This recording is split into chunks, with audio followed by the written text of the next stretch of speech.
Today, many students go to college with numerous questions about their faith, yearning to know if the seed planted in them as a child is both true and practical. Using the miracle on the road to Emmaus as a model, young adult ministers conversed weekly for 3 months with college students about the most pressing questions they had about the Catholic faith.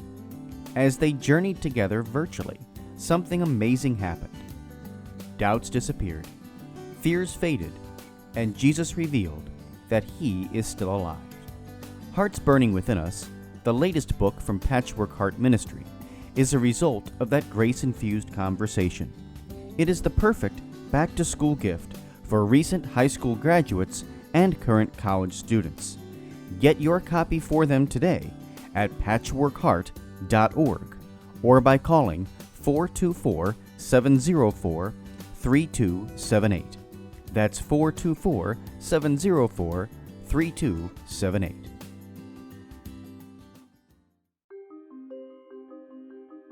In the Gospels, Jesus asks his disciples an important question. Who do you say I am? Over 2,000 years later, this question continues to reverberate in the human heart. Some have only given this question a cursory thought. Others have spent years pondering the answer, searching the scriptures, and looking for evidence. This spring, Fiat Ministry Network and Patchwork Heart Ministry team with researchers and experts who have studied the Shroud of Turin to once again pose Christ's question to you. Who do you say I am?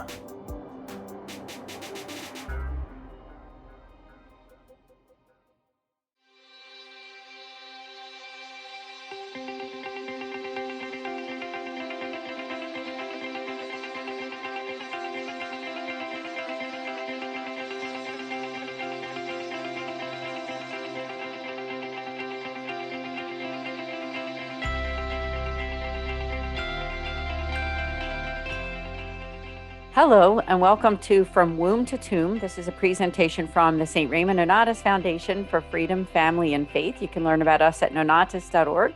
We're also joined by Patchwork Heart Ministry and Fiat Ministry Network. So pleased to be able to collaborate with these two amazing networks and radio podcasts.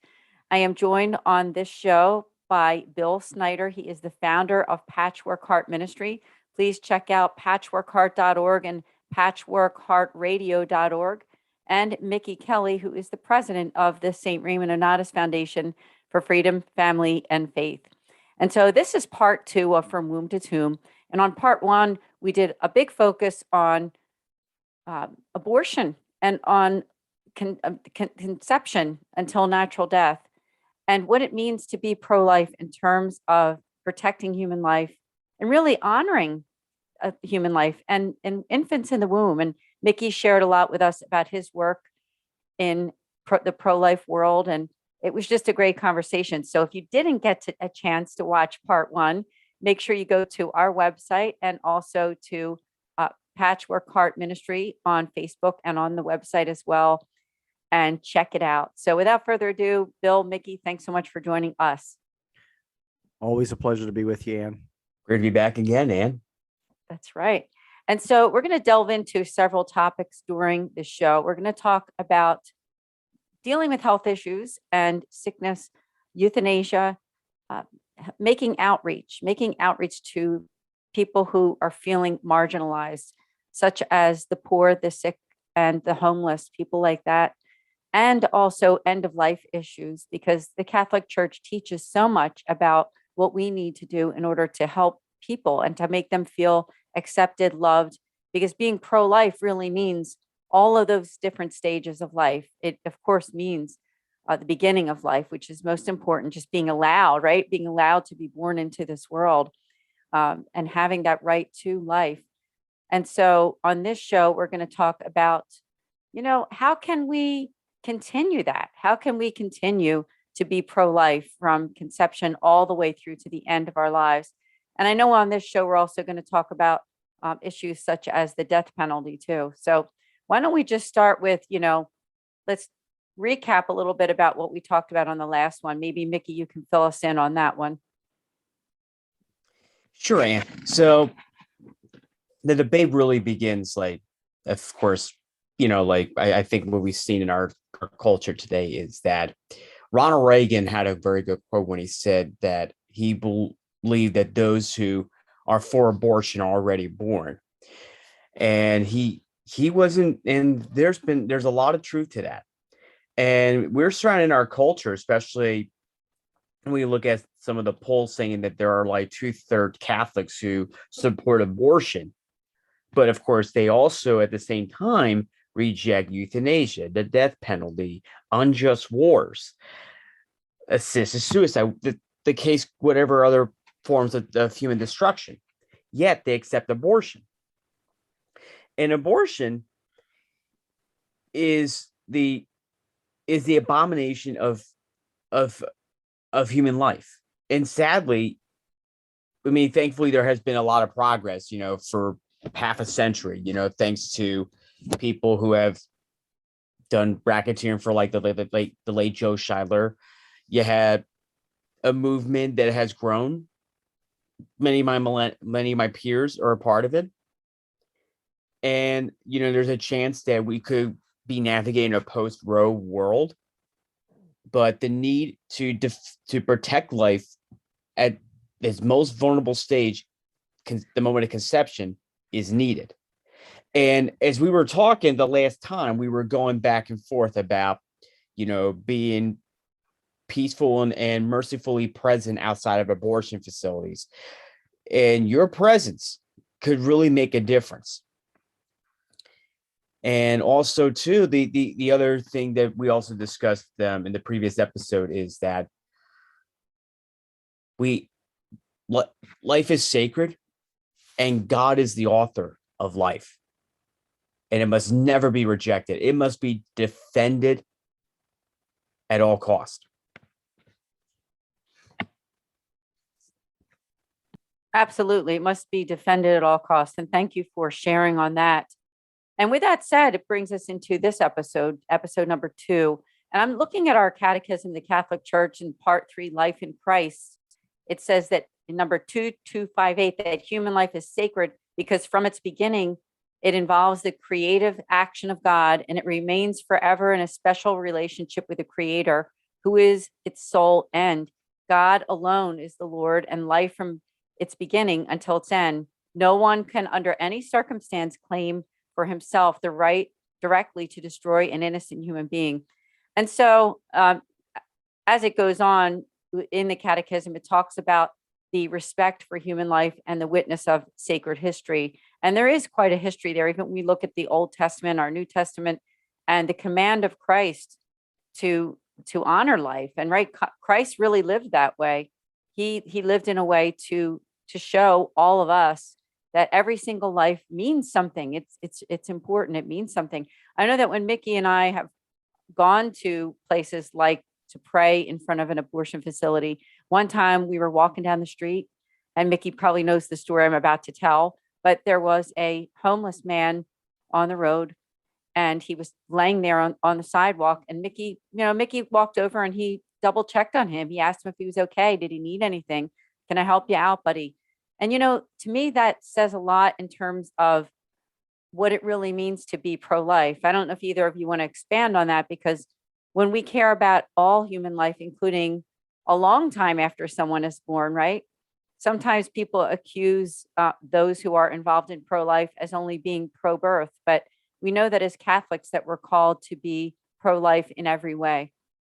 Yeah, absolutely, Anne. And I think one of the big things is that it has to be a consistent ethic, as you just mentioned, right? Like from conception until natural death is what we believe. And when you look at that, when you examine the right to life, it means a right to life from its very, very beginning to its very, very end. And there's some things in there, that we talk about innocent life being the most important thing to protect, right? With abortion. But there are also many other lives. All lives are worth the dignity of respecting every single breath and heartbeat. So it doesn't matter, whether you are homeless. It doesn't matter whether you are a millionaire. It doesn't matter whether you are successful or not successful. What matters is that right to life is, respected. So the Catholic Church says we also have to respect our own bodies, right? Like, you want to toss in issues with euthanasia or with suicide. Like, we are to respect our own bodies in addition to respecting others' bodies, and that we are a creation created by God, and God has numbered our days. God has said, this is what your life is worth. I paid this price on the cross, and therefore you or no one else gets to take it. And so certainly, that is something that I think we often wrestle with in our culture on many different levels, right? We wrestle with being consistent with the right to life. And so I'm excited to examine that. I think it's fascinating that we brought up some of those topics like homelessness. You're going to talk about, death penalty, abortion. We've talked about abortion. All of these things, I think it's just a beautiful way to reinforce our commitment to life, and that it is to be respected at all times. Yes, thank you, Bill. And I'm glad that you touched on a lot of those areas because, there are ones that are mentioned right in our catechism, the Catechism of the Catholic Church. And I'm looking at the one on euthanasia. It's on number 2276 for those of you who do like to check out those resources on our catechism. It says, those whose lives are diminished or weakened deserve special respect. Sick or handicapped persons should be helped to lead lives as normal as possible. Whatever its motives and means, direct euthanasia consists in putting an end to the lives of handicapped, sick, or dying persons. It is morally unacceptable. And so it's good that, as Catholics, we have this resource like the Catechism, because it's inspired by Christ and written by those who prayed so much, bishops and cardinals, people that came together and wrote these words and prayed upon them. And then, Bill, you also mentioned suicide. It says everyone, and this is number 2280, everyone is responsible for his life before God, who has given to him. It is God who remains the sovereign master of life. We are obliged to accept life gratefully and preserve it for its honor and the salvation of our souls. We are the stewards, not the owners of the life God has entrusted to us. It is not ours to dispose of. And in the Catechism, if you back it up a little bit in that same area, it talks about homicide too, because taking someone else's life, obviously that's not, not honoring life. And so there's so many aspects to it, isn't there, when you really think about how we can honor life? Mickey, I didn't know if you had anything to say on that. Well, Anne, I think it's great that you touched on like when we talked about suicide then, and we also backtracked a little bit with homicide.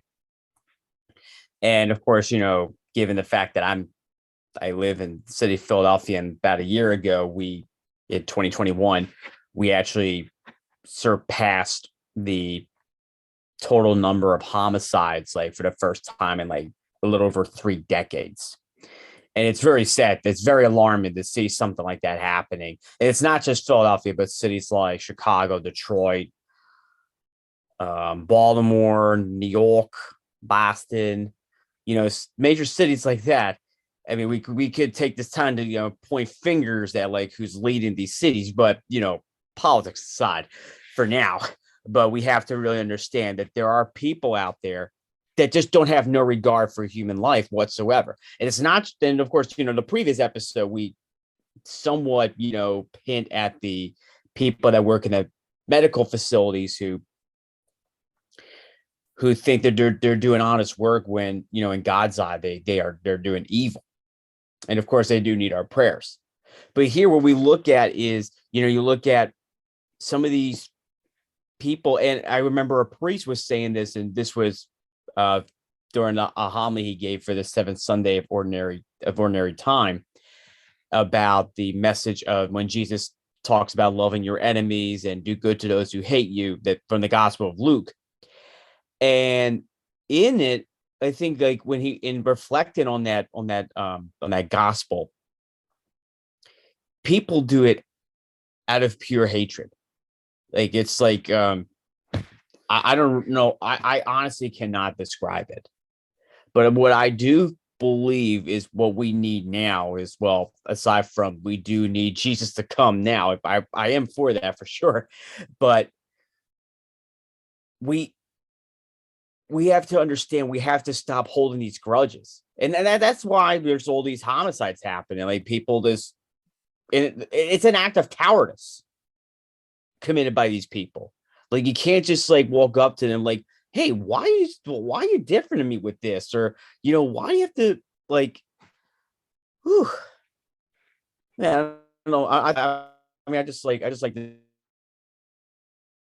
see stuff like that in the movies instead of like real life. So, and also too, like going also to suicide. I always think of this scene like in It's a Wonderful Life. And we actually talked about this quite a few times, Dan, whether it's like some of our recordings together or when we had conversations like off the camera or off the recordings. But I always think of like that scene where the pivotal moment of that movie when George Bailey was like hanging around like the walkway of the bridge, and he was contemplating suicide, but then he saw his guardian angel, like, well, someone was like in the river and he jumped in and the angel said, well, I'm preventing you from, taking your own life.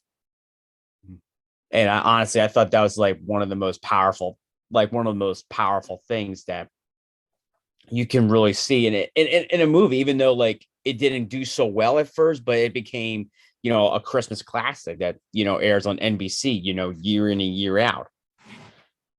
And of course, given for me, like I've struggled with like suicidal thoughts from time to time. In fact, I had a recent episode about it, a year ago when I had that ordeal that happened to me.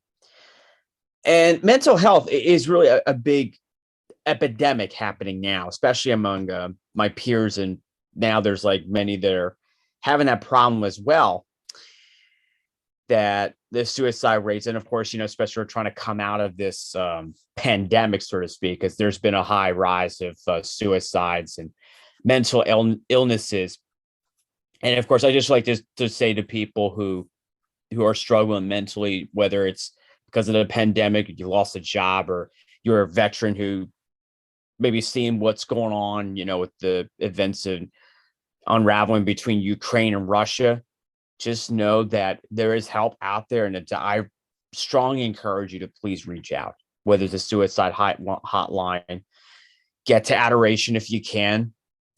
Most importantly, you're needed in this world. That's the bottom line. God put you here for a reason, and taking the easy way out is going to not just take that pain away, but it's going to pass it on to loved ones that were very close to you. Yeah. And if you're suffering, take it to the foot of the cross, because Jesus died for you. Yeah, that's so well put, Mickey. And I think that, you're spot on when it comes to the aspect of suffering, right? Like, we have in our modern culture decided that suffering is bad, right? Like we've made the decision that suffering is bad. And we have figured out ways to avoid suffering, right?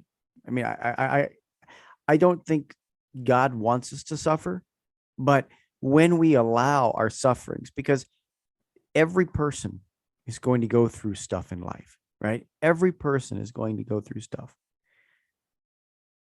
It is how we direct our suffering, right?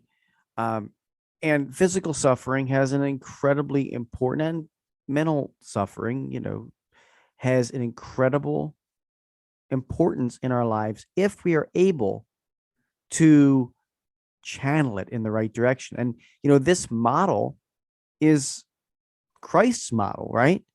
Like when we think about it, God's plan of salvation, it didn't include transporting our minds to an altered state or magically doing away with all of our pain. Rather, what he did was he showed us that he was willing to become one of us, experience the human condition, redeem us by suffering an excruciating death for us. I mean, that's the model God himself used. So I think if you want to escape suffering, like, with euthanasia or with suicide, like, use the suffering that you're presently going through. And it can be horrible suffering or terrible suffering, right? Use it, bottle it up, and orient it toward the foot of the cross, just as you said, Mickey, because it's so important that we do that. And hopefully that there's some encouragement in that Christ doesn't leave you alone, right? Like he's not saying, oh, you're all alone in this suffering. No, he's actually saying, I am willing to suffer for you and with you to an extent that's beyond what you can suffer, right? Like to an extent beyond what you are able to suffer.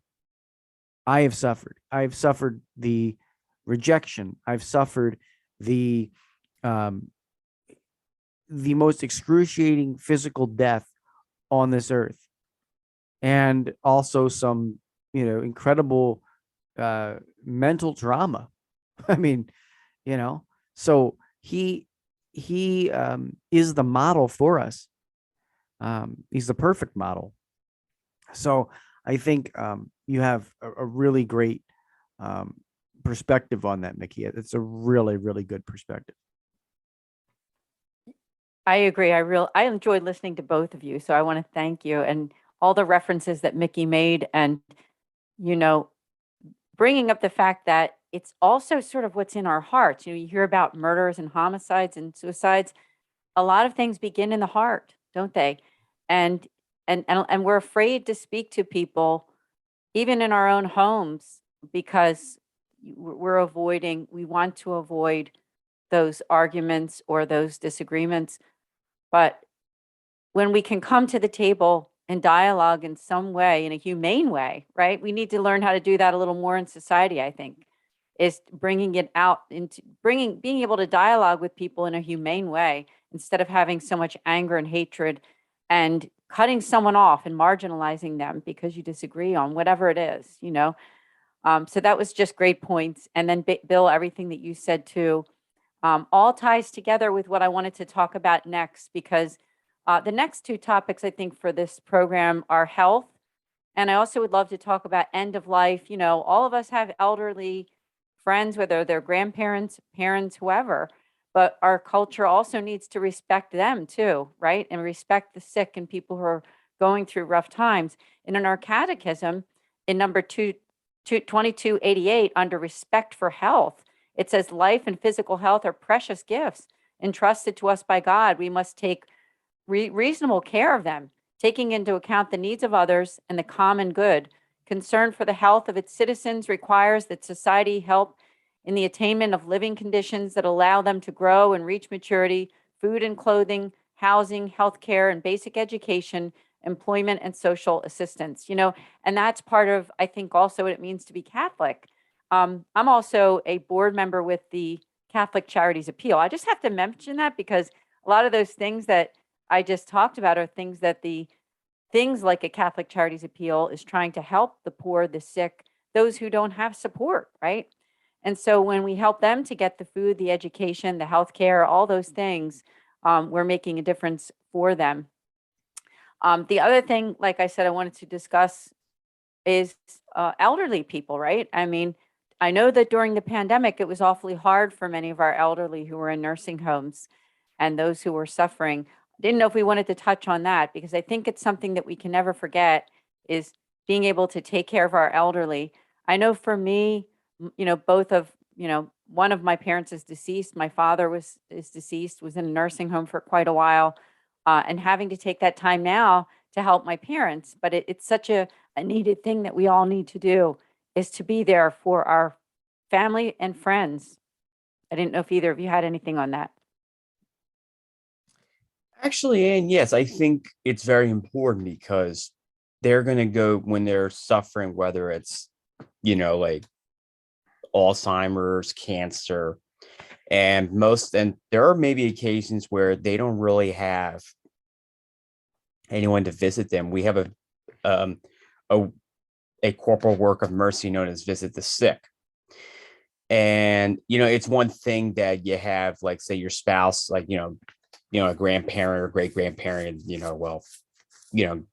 God bless if you have a great grandparent that lives, be close to 100 years old. I mean, God bless them, especially with the advancement in medicine these days. But I think one of the things like we really have to understand is that the elderly, as Pope Francis did mention that the elderly have a reservoir of wisdom, and they have something they can pass on to the younger generations. And believe me, I would bet my bottom dollar they would be telling Generation Z, some of the things that they went through, like, when they went through the Depression, the Second World War, the list goes on. And one of the things that really amazes me is that one of the things that I honestly think that the elderly needs, it's not just like that core people, but it's just like, random people. I mean, of course, sometimes you probably hear about these things, like, let's say like from like a Nicholas Sparks now, or like those movies that are on there, and they're, even the elderly, they do need companionship, and not just, like kind of like a dating kind of thing, but they need like people to visit them, time after time. And just like, swipe stories. And think about the nurses for a moment, like that work in the nursing homes. How close do you think they are to some of these residents that live there? And the moment that they leave this earth, I think, well, first of all, they will be very devastated because they got very close to them. They were like their closest friend. Mm.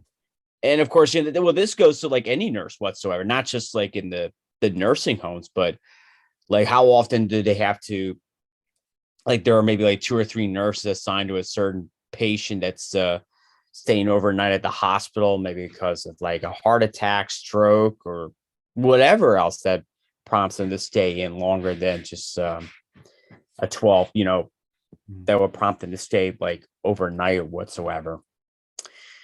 But there is some beauty when younger people get to visit an elderly, whether it's someone close to them and family, or it's just like a neighbor, or even just a spontaneous person. And it's just like, week after week, they talk about things, and the elderly will probably offer them wisdom. And there'll be probably times they'll be like, if especially they're suffering from like dementia, Alzheimer's, it'll be like, they're like, their memory's a little spotty or something. But it also takes some patience too, if you can do it. I mean, I'll be honest, sometimes my patience is okay. Sometimes my patience is not, depending on the kind of day I'm having. So, but but just free nickels of advice for people. If you are aware of your neighbor, a family member who is at a nursing home, at a rehab center, and maybe they're a little lonely or something, go visit them. It's worth it. Trust me. Yeah. And as you mentioned, it's a corporal work of mercy, visiting the sick, visiting those who are, shut-ins or whatever. I mean, these are corporal works of mercy. And, we have to be merciful, especially during this season of Lent. It's something that we can do.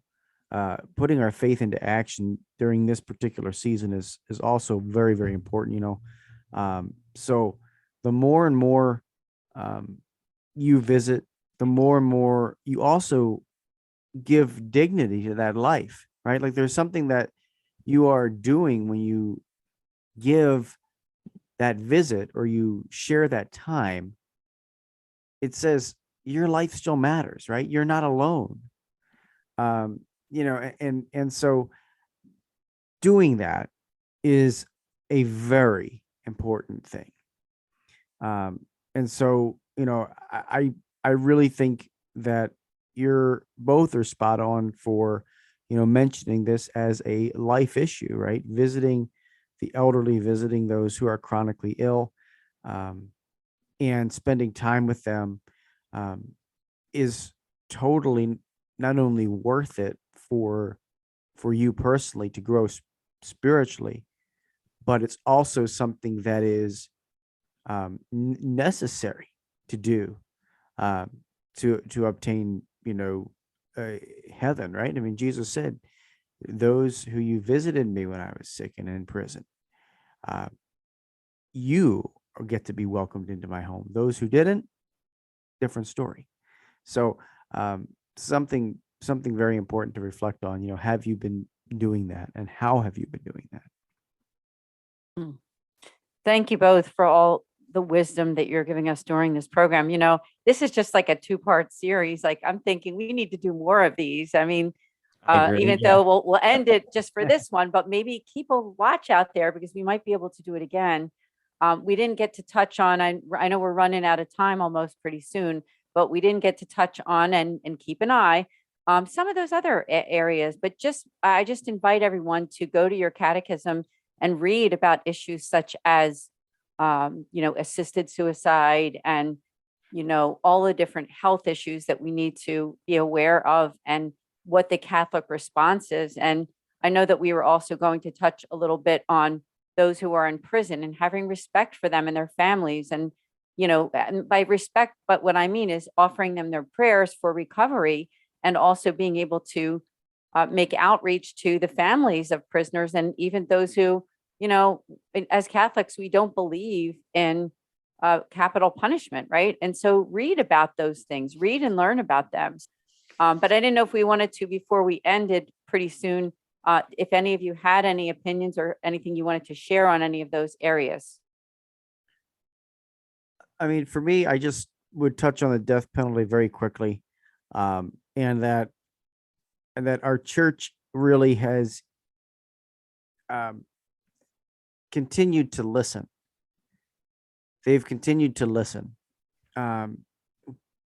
Pope John Paul II was an incredible instrumental pope in how he approached the death penalty and the dignity of each human person. In fact, in the Catechism of the Catholic Church, the 1994 edition, it was his words which were quoted. Cases in which the execution of the offender is an absolute necessity are rare, if practically non-existent. And again, the church has continued to listen to his voice and to the voices of others, as society has continued to progress with its understanding and abolition. And so Pope Francis has taken it even further, to the point where he said recourse to the death penalty on the part of legitimate authority following a fair trial was long considered an appropriate response to the gravity of certain crimes and an acceptable, albeit extreme, means of safeguarding the common good. Today, however, there is an increasing awareness that the dignity of the person is not lost even after the commission of profoundly serious crimes. In addition, a new understanding has emerged of the significance of penal sanctions imposed by the state. Lastly, more effective systems of detention have been developed, which ensue the due protection of citizens, but at the same time do not definitively deprive the guilty of the possibility of redemption. And then consequently, the church teaches in the light of the gospel that the death penalty is inadmissible because it is an attack on the inviolability and dignity of the person, and she works with determination for its abolition worldwide. And that was an update to the Catechism in 2018. If you're looking for that, it's paragraph 2267. If you have the 1994 edition of the Catechism, you will read John Paul II's, and I do encourage you to take a look at what Pope Francis updated it, which I just read in 2018. Again, it's something that the church has been growing with. I don't think it is a new, I don't think it's a new teaching, right? I think it's a growth and development of that teaching and our understanding, and also the fact that we have significant penal sanctions and better modes of detention for criminals so they don't go back out and reoffend. Like if you have a life sentence and we now can have a life sentence without parole, and that means that you will remain there until your natural life is over, and you've drawn your last natural breath without offending anybody else. And we now have that in most countries in this world, and so that's the reason why. So I just wanted to throw that in there. It might have been a little long, but I think it's just important to put in there on this topic of end of life issues. Bill, thank you. I'm glad you did, especially that part about the Catechism, the update from 2018. I think it's good to know, and it's good to check it out. So this might be an episode that you want to listen to again, since we do have a lot of references there and places that you can go back. And I think as we're kind of coming to a close pretty soon, is that respect for the dying too. That's also in the Catechism. It says the dying should be giving attention and care to help them to live their last moments in dignity and peace. They will be helped by the prayer of their relatives, who must see to it that the sick receive at the proper time the sacraments that prepare them to meeting the living God. And maybe that's kind of a good place to end it. Aside from the fact that in the Catechism also right after that, it talks about safeguarding peace, which I think is a perfect thing for us to also remember, that when we think of respecting life, we think of individual humans, but we have to think about our world too.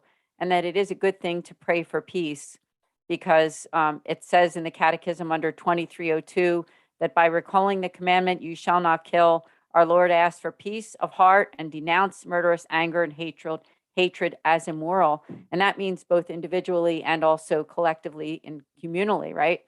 Yeah. So it's just a good thing to think about. We have a good God, don't we? I mean, we have the sacraments of the church. So for those who are dying, we have that the last sacrament that you can receive, that you can be cleansed, right? For people who perhaps they're in nursing homes, and perhaps it might even be difficult for them to make a last confession because of something like dementia or Alzheimer's. So it's beautiful that we have these sacraments. And I didn't know if either of you had any final words, because I'd love to also talk about some resources before we end. All of our websites, and also some of those beautiful pro-life websites too that we want to draw people to. I just like to say that choose life. Your mother did, most especially. But life is a gift. Your life matters, no matter if you're white, black, Hispanic, Asian, Middle Eastern. The most important thing is you are God's children. That's the first and foremost thing. And that's how you must identify yourself, as a child of God. Everything else, race, gender, can come next. Absolutely. That's a good place to end, I think, almost, isn't it?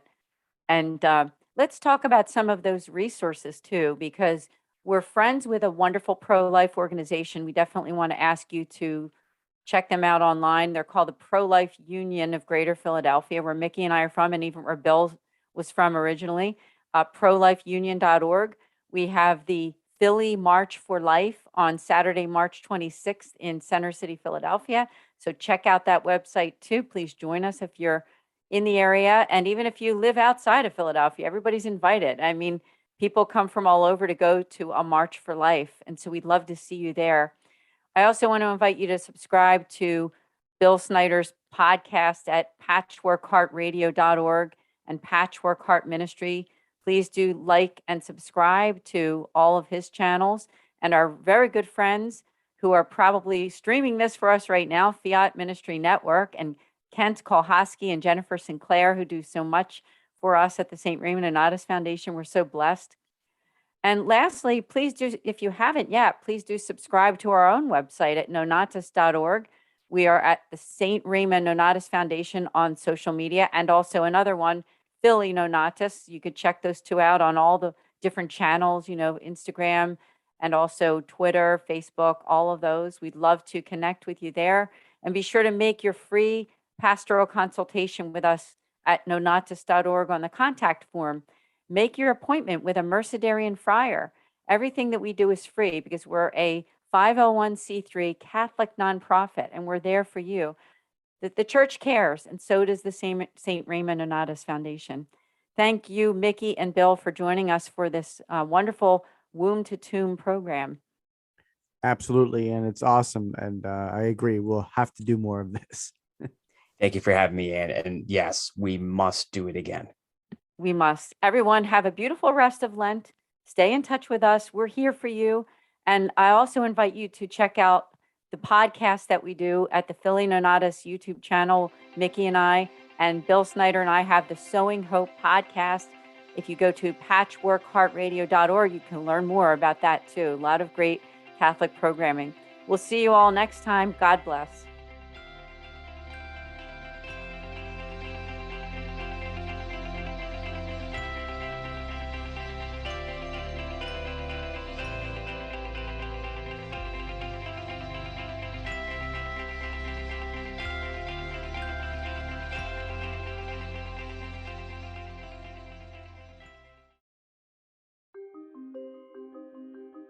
In the Gospels, Jesus asks his disciples an important question.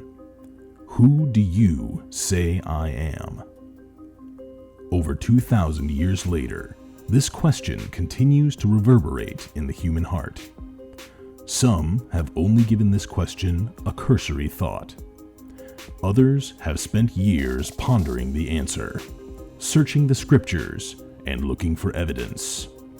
This spring, Fiat Ministry Network and Patchwork Heart Ministry team with researchers and experts who have studied the Shroud of Turin to once again pose Christ's question to you.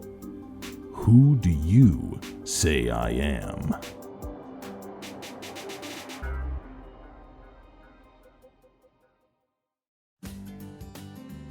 Today, many students go to college with numerous questions about their faith, yearning to know if the seed planted in them as a child is both true and practical.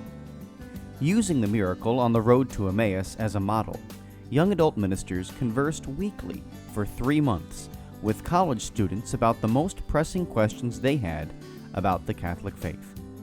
As they journeyed together virtually, something amazing happened.